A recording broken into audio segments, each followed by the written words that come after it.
Olá, estamos aí de novo, continuar então a nossa videoaula agora com os slides 8.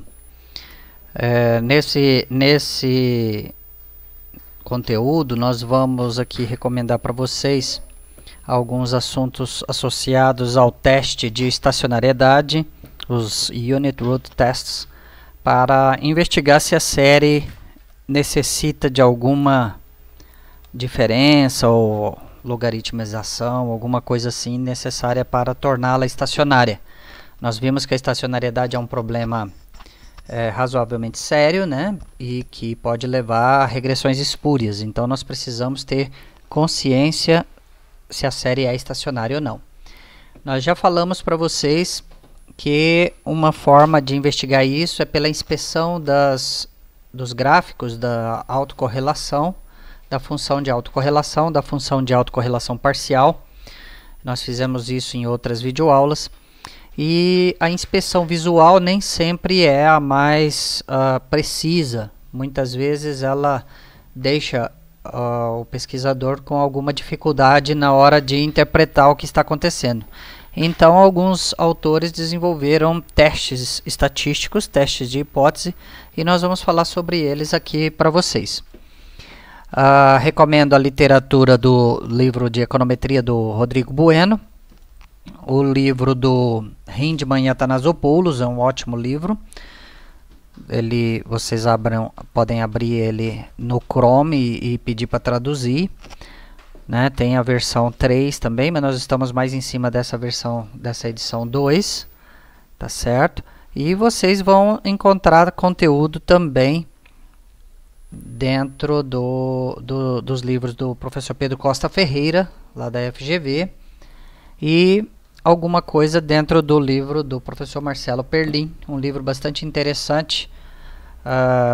Tem uma versão em português, mas aqui eu citei a segunda edição, que é, por enquanto, em inglês. Tem alguma coisa sobre estacionariedade, diferença para séries financeiras.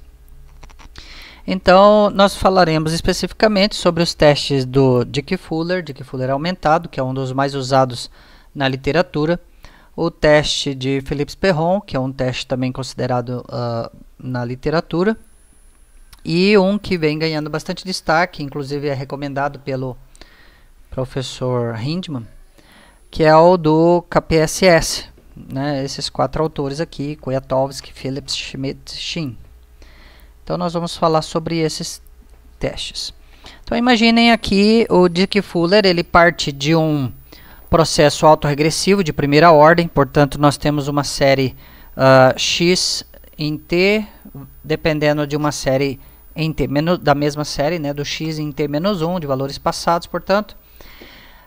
Se nós tivermos o alfa igual a 1, então esse parâmetro associado a este lag da variável dependente, nós diremos que a série xt então não é estacionária.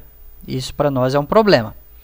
Então a ideia é que o teste de raiz unitária vai investigar se esse alfa é 1. Então a minha hipótese parte dessa ideia. Será que o alfa é 1? E para determinar esse teste, né, podemos pensar em um modelo com diferenças. Eu posso escrever uma expressão de xt em função de xt menos 1. Da mesma forma, eu poderia fazer um xt menos 1 em função de xt menos 2 e assim sucessivamente. Então, eu posso pensar no modelo em diferenças e posso reescrever aquela expressão aqui que nós tínhamos, essa expressão, em termos de um delta xt, e com operações matemáticas a gente pode mostrar que então o delta xt pode ser escrito em função de xt menos 1, e esse parâmetro φ equivale então a alfa menos 1. Então, dentro da derivação matemática eu posso mostrar isso. E esse φ então, eu quero saber se ele é zero. Então é a mesma coisa que eu testar se o alfa é 1, é testar se o φ é 0. Posso fazer isso usando um teste T convencional. Então, se a hipótese H0 não for rejeitada, ou podemos simplificar aqui, não é a terminologia mais adequada no meio da estatística, mas se a gente disser, olha, se H0 for aceita ou não rejeitada, então quer dizer que o alfa é 1, e aí então eu tenho que existe uma raiz unitária e a série é não estacionária. De outro lado, se o H0 for rejeitado, a série vai ser dita estacionária. Neste caso eu estou trabalhando com ela em nível. Enquanto veja só, eu estou com uma expressão aqui em diferença, mas essa é a minha equação de teste. A minha expressão que está sendo testada é essa aqui, para a série em nível. Então, para o teste, ele faz uma equação de teste em diferenças para testar o parâmetro. E, portanto, se H0 for rejeitada, a série xt vai ser dita estacionária em nível. E também é o equivalente a dizer que ela é integrada de ordem zero, ou seja, eu não preciso de diferenças para torná-la estacionária. Esse caso aí, o Dickey-Fuller, é um teste para um modelo do tipo AR1, autorregressivo de primeira ordem. Então ele é um pouco mais restrito, né? Eu posso fazer esse teste considerando sem intercepto e sem tendência, com intercepto e sem tendência, com intercepto e com uma variável de tendência, onde então eu poderia estar investigando se a série fica estacionária, colocando uma tendência dentro da regressão, se ela é tendência estacionária ou não, né? Então eu consigo algumas variantes aí nesse teste.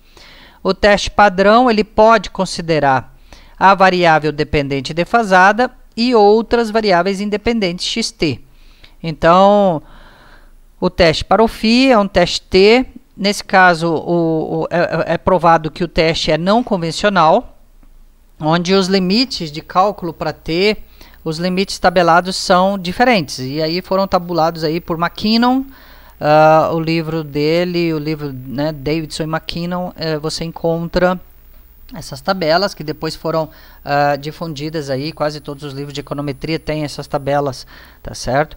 E o R, no caso, ele usa um conjunto de valores um pouco diferente. Ele usa valores de probabilidade obtidos por Banerjee, no material de Banerjee et al., né? Então, os pacotes do R eles consideram aí uma distribuição de probabilidade um pouco diferente.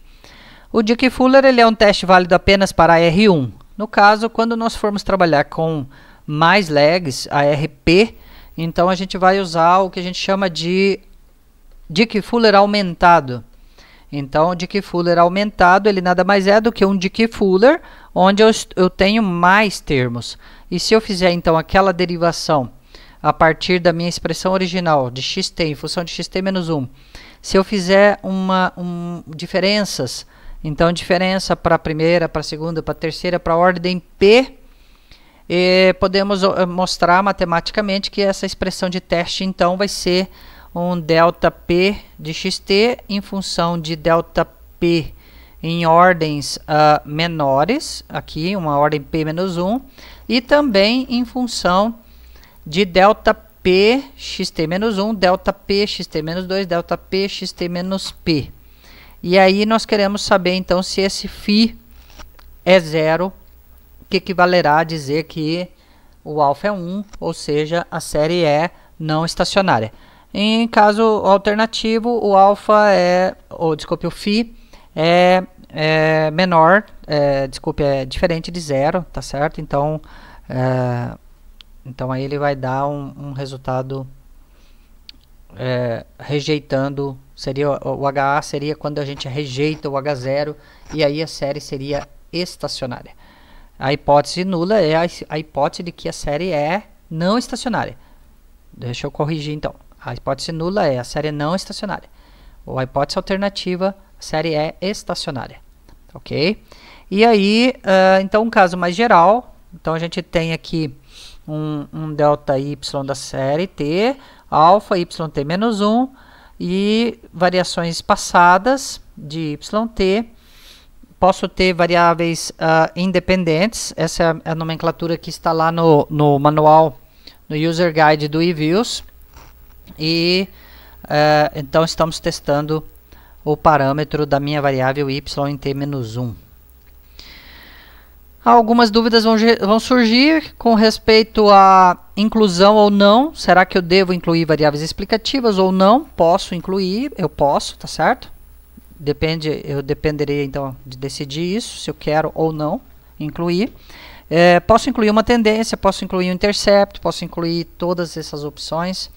E tenho dúvidas quanto ao número de legs. Qual é o número de legs que eu vou alocar para o meu teste?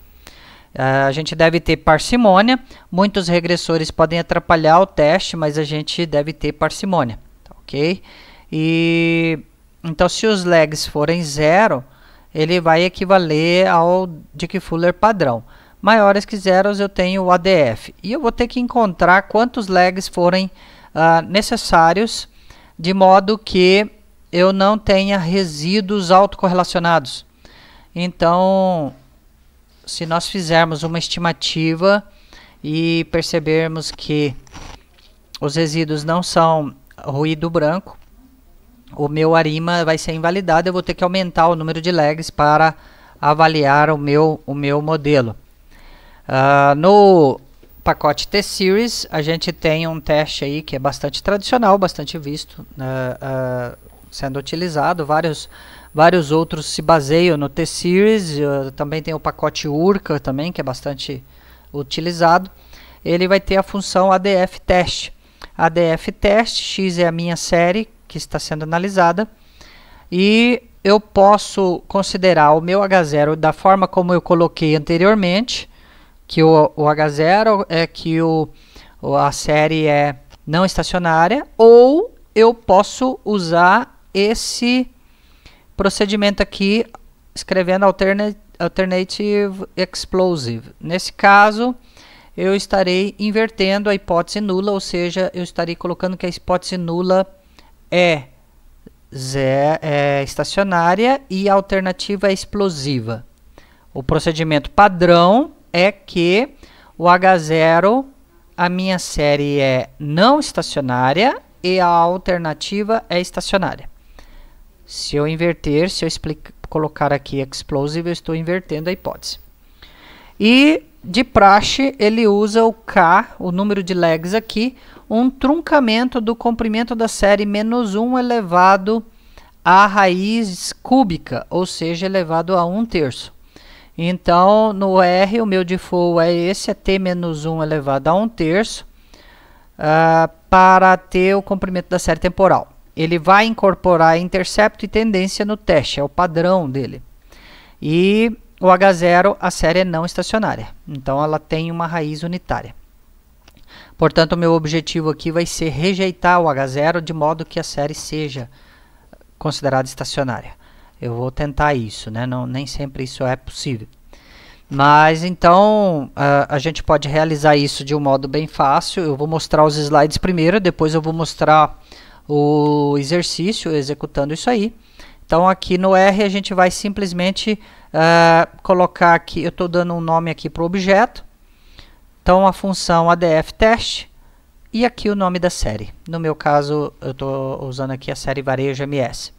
Se vocês quiserem olhar a replicação disso aqui, você pode chegar lá no RPubs. RPubs, nesse documento aqui que eu identifiquei nesse link, tá certo? E aí vocês vão encontrar aqui dentro o modelo com os dados, tá certo? Todos os dados. A gente vai olhar aqui as funções de autocorrelação, já vimos isso.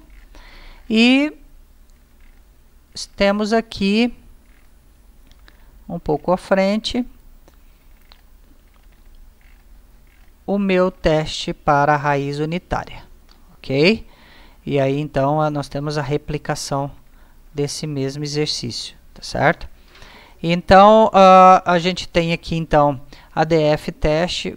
Quando eu peço para impressão, ele mostra para mim, olha, a estatística de teste foi -1.7075, ele usou 6 legs, ele vem a partir daquela regra do slide anterior, dessa regra aqui, tá certo?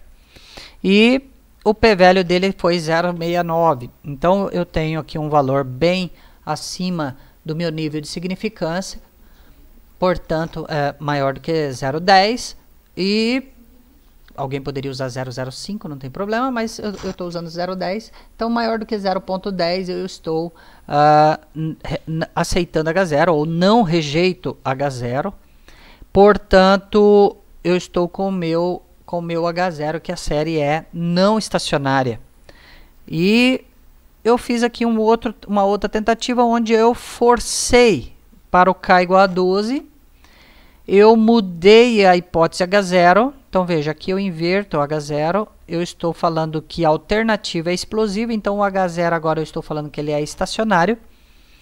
E agora ele deu rejeição do H0.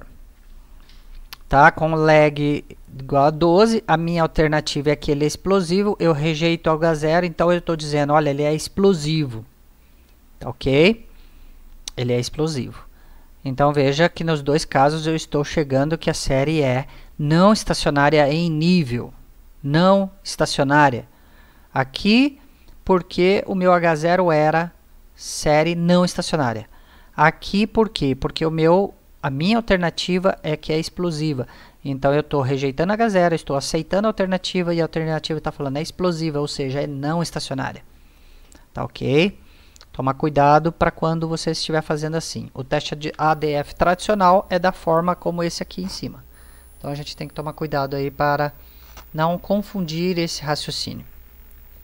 E fiz também para a série em diferença. Então veja, fizemos para a série em nível, a série deu não estacionária. Então o meu caminho é, vou fazer a diferença. Será que eu posso fazer uma diferença e ela fica estacionária?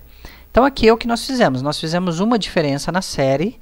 Não foi a diferença sazonal, foi a diferença normal da série. E eu pus aqui que a alternativa era estacionária. Tá certo? Então eu inverti. Eu pus aqui que a alternativa é estacionária. Veja, eu não precisava marcar isso. Tá certo? Eu não precisava marcar isso. Tá ok? Então, eu aqui no outro caso, eu pus que a alternativa é explosiva. Aqui, quando eu falo alternativa estacionária, é a mesma coisa que isso aqui. É a mesma coisa que essa alternativa aqui. Então, tem que tomar cuidado.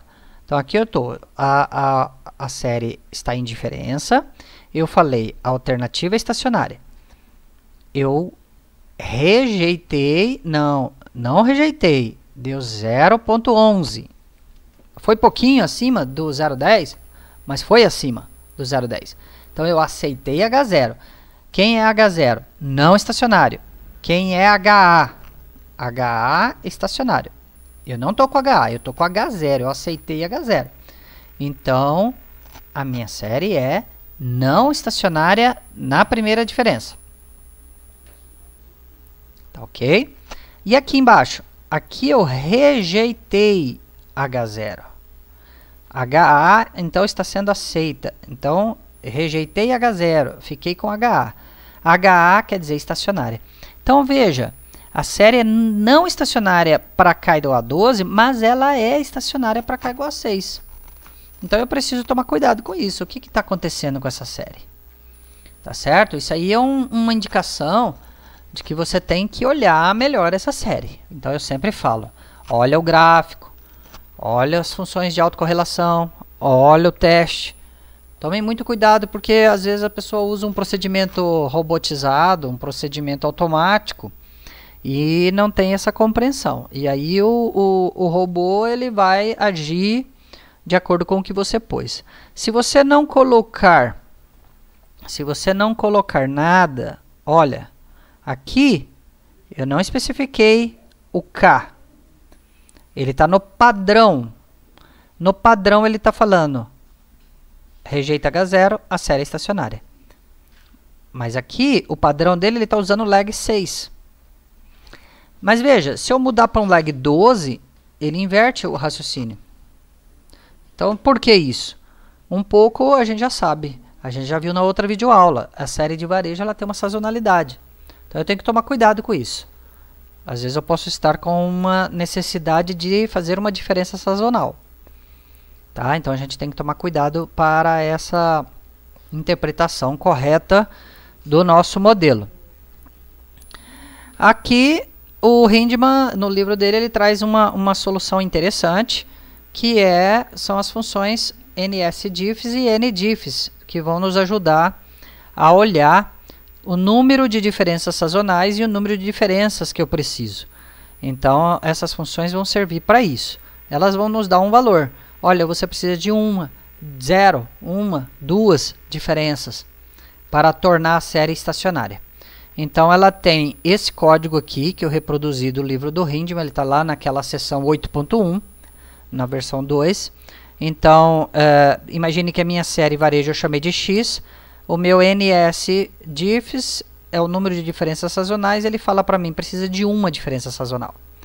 E aí ele tem uma rotina aqui embaixo, que ele vai falar assim, ó, se o número de diferenças sazonais é maior que 1, o meu X* vai ser uma diferença sazonal, vai ser uma diferença cujo lag é a frequência da série, então isso aqui é uma diferença sazonal, se o NS for maior que 1. Se não, o meu X* é a própria série X.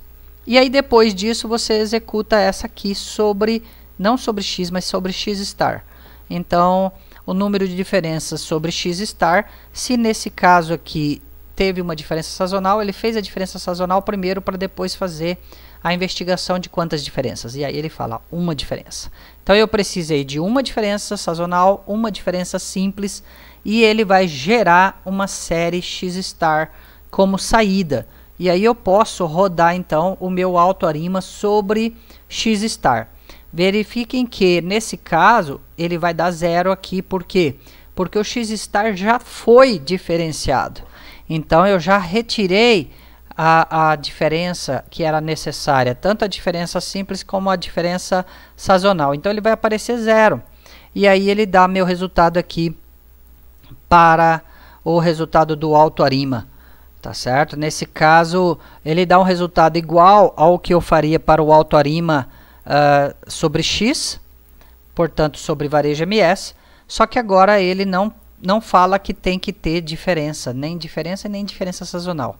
Ele vai aparecer 0 porque o X* já teve a diferença aqui em cima nessa construção.